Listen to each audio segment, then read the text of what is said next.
The most influential figure in human history, the Son of God himself, vanishes from the pages of Scripture for nearly 18 years. From the age of 12, when he amazed teachers in the temple, until about age 30, when he appears on the banks of the Jordan to be baptized by John, Jesus is silent. Scripture gives us almost nothing about those years. Why? What was he doing? And what does it mean for us? Today we explore the silent years of Jesus and how they speak louder than we might think. These hidden years, often overlooked, carry spiritual weight and powerful relevance for every believer and seeker. The Gospels offer just one glimpse into Jesus' youth, Luke chapter 2, verses 41 to 52. In this moment, Jesus, aged 12, stays behind in the temple while his family travels home from Jerusalem. Mary and Joseph find him 3 days later, sitting among the teachers, listening and asking questions. Luke records that everyone who heard him was amazed at his understanding and answers. Mary, understandably upset, asked, "Son, why have you treated us like this?" And Jesus replied, "Did you not know that I must be in my Father's house?" Luke chapter 2, verse 49.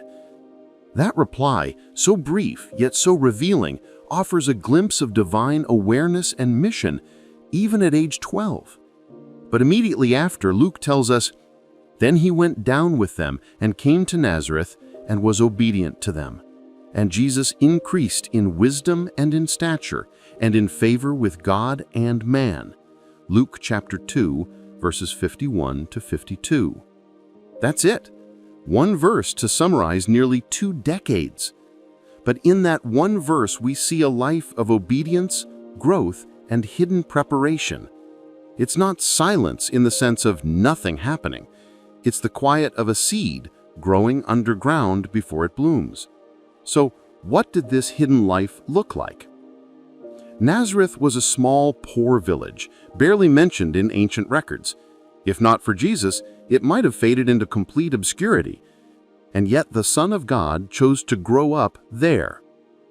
We know Jesus was called a carpenter, Mark 6:3, and his earthly father Joseph was as well, Matthew 13:55. The Greek word used is tekton, which means carpenter, craftsman, or builder. So picture this: Jesus in a dusty workshop, shaping wood, repairing doors, crafting yokes for oxen. He learned the trade, worked with his hands, and likely had strong muscles and calloused fingers. He knew the discipline of labor, the routine of daily work. Saint Justin Martyr, writing in the 2nd century, confirms this. Jesus made farming tools, plows and yokes, tools for others to sow and harvest. Even in this, there's symbolism. Jesus would one day speak of the yoke of discipleship, Matthew 11:29. Unlike his later years, the Gospels record no miracles during this time. No blind eyes opened, no storms stilled, no loaves multiplied. Why? Because it wasn't time yet. In John chapter 2, when Mary asked Jesus to help at the wedding in Cana, he responds, "My hour has not yet come." Timing matters in God's plan. Jesus waited. We must remember this. Waiting is not wasting. In the hidden years, Jesus was growing in wisdom and stature, preparing for the public ministry that would change the world. The Catechism of the Catholic Church puts it this way: "The hidden life at Nazareth allows everyone to enter into fellowship with Jesus by the most ordinary events of daily life." CCC 533. The early church fathers didn't invent stories to fill in these years. Instead, they reflected on what the silence itself teaches us. St. Irenaeus offered a deep insight called the doctrine of recapitulation. He taught that Jesus redeemed every stage of human life by living it. From infancy to adulthood, Christ sanctified every age. He came to save all through himself, all, I say, who through him are reborn to God. Infants, children, young people, and adults, St. Irenaeus. In other words, Jesus didn't skip any part of life. He lived it all. He didn't come just to die for us. He came to live with us. St. Augustine saw Jesus' obedience to Mary and Joseph as the foundation of his obedience to the Father. What Adam broke through disobedience, Christ began to restore through humble submission. Why did Jesus spend so long in obscurity? Because he was showing us the sacredness of the ordinary. He wasn't just preparing for ministry, he was ministering through his hidden life. God doesn't just dwell in the temple or the spotlight. He walks with us in kitchens, workshops, and silent mornings. His incarnation wasn't a performance, it was full immersion.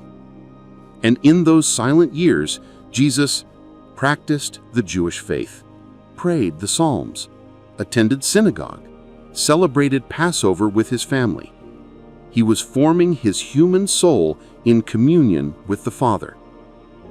Pope Paul VI once visited Nazareth and reflected deeply on what he called the school of Nazareth.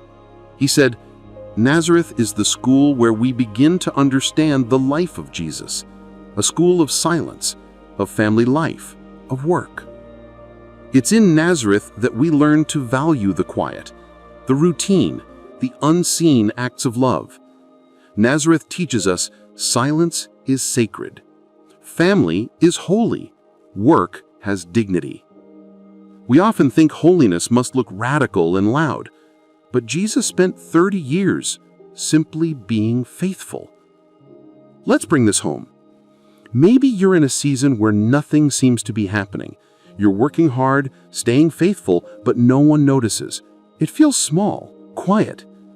But take heart. Jesus spent the vast majority of his earthly life doing exactly that.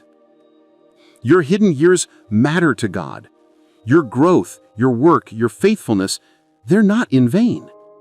Your obedience today is building the foundation for your calling tomorrow. God doesn't rush formation. He didn't rush it for Jesus, and he won't rush it for you. So what do we do with all this? First, embrace the season you're in. Whether you're a student, a parent, a worker, or someone seeking purpose, your ordinary life is holy ground when lived with Jesus. Second, pursue growth in the quiet. Read scripture, cultivate prayer, build virtue, love well.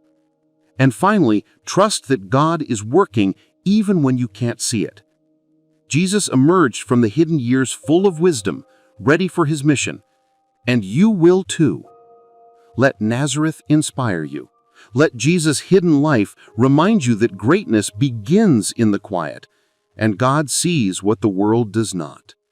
So grow, love, be faithful, because the hidden years matter, and so do yours.